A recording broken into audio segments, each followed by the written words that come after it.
Governor Greg Abbott has deployed the Texas National Guard to San Antonio for immigration protests.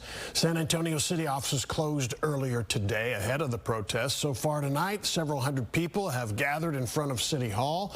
Leaders are expecting even larger protests in San Antonio and other major Texas cities on Saturday in response to President Trump's military parade going on in Washington on Saturday. Fox 4's Casey Stegall is in studio tonight with more. Casey. Yeah, Steve, we have been monitoring the events down in San Antonio. At this point, things do appear to be peaceful, but Texas city leaders said that they were well aware that a number of protests and demonstrations were scheduled not only today, but the coming days. What took many by surprise, though, is that Texas National Guard resources were being activated, some say with little to no warning.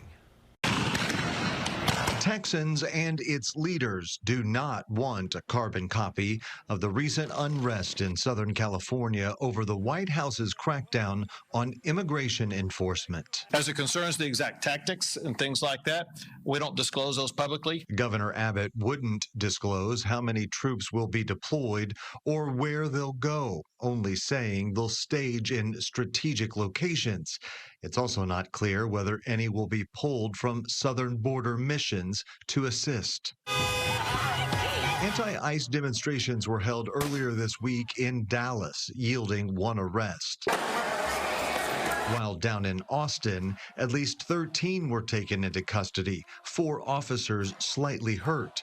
So with future events on the calendar, Abbott says call in the cavalry. That includes the deployment of Texas Department of Public Safety officers, as well as Texas National Guard, in strategic locations where they can provide the most robust response where needed. Wednesday evening, hundreds turned out in San Antonio, waving flags, holding signs reading, "No human is illegal."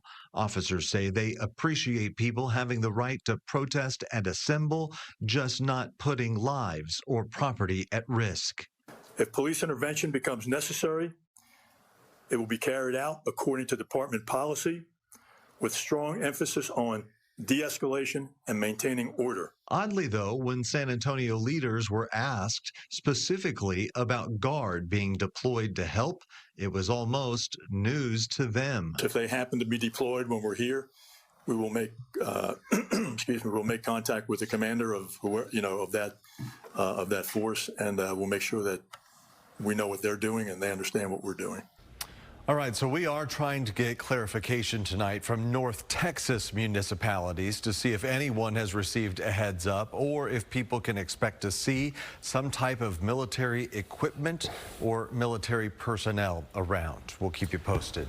Steve. All right, Casey Stegall in studio tonight. Appreciate it. Thanks.